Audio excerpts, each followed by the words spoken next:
Hey, bienvenue sur mon lieu de travail. Enfin, chez moi. Entrez. Voici la première particularité de mon alternance, c'est que je la fais en télétravail à Bordeaux.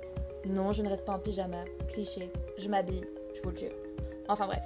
Je m'appelle Marie, j'ai 23 ans et je suis conceptrice pédagogique chez Salbum. Je suis sous la tutelle de Marie qui habite à Lyon et il y a aussi Lucie qui elle habite en Grèce. Drôle d'équipe, hein? Et qu'est-ce que je fais globalement? Eh bien, je participe à la conception de formations en ligne axées premiers secours et prévention. Quiz, des PowerPoint, de l'écriture. Quelqu'un a une idée? C'est exact, mais pas seulement. Ah, je viens de recevoir une notification. Ça doit être Marie pour un brief. Alors, plein de choses, mais pas de panique car on est plutôt bien organisé. Entre Slack et notre doc de suivi, ça va le faire. Et c'est très important pour nous de pouvoir communiquer aussi facilement. Pour dire, on s'appelle 1 à 2 fois tous les jours. La distance n'étant en rien un frein à la productivité. On s'organise même un Monday Point où on se raconte notre week-end, enfin pardon, je m'égare.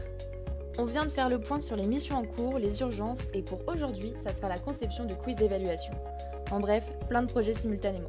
Mais avant ça, pour mieux comprendre ce que je fais, voici les grandes étapes de la conception d'une formation. La première étape est d'avoir un intérêt à faire la formation en fonction des besoins des clients. Puis il faut élaborer le plan pédagogique, les objectifs des exercices et si possible en scénarisant le tout. Ensuite il faut trouver, rédiger et valider le contenu. Période relativement longue car il y a beaucoup d'allers-retours. Vient l'étape de la conception des quiz d'entraînement, de leur feedback et des quiz bilan. À ce moment-là, on peut faire les demandes de graphisme. Enfin, l'étape du recettage où l'on recette encore et encore, jusqu'à faire tester la formation par des utilisateurs et prendre en compte leur retour. Et ensuite, on recette une dernière fois. Voilà, ça prend du temps. Ah, c'est l'heure de la pause. À table et direction la sieste pour mieux repartir. Le luxe, hein?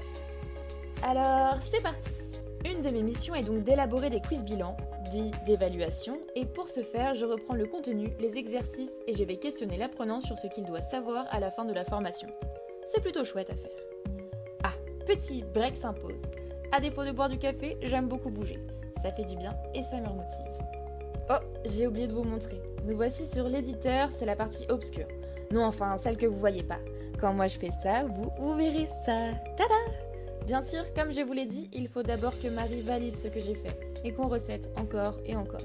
Mais toujours dans l'optique de présenter un contenu de qualité et au profit de l'apprenant. Ce que j'aime dans ce métier, c'est penser les objectifs pédagogiques et motiver l'apprenant à faire la formation grâce à une multitude de leviers. Ce qui est intéressant, c'est d'être sur toutes les étapes de la conception et de toucher à tout. En bref, on n'a pas le temps de s'ennuyer. Created using Powtoon.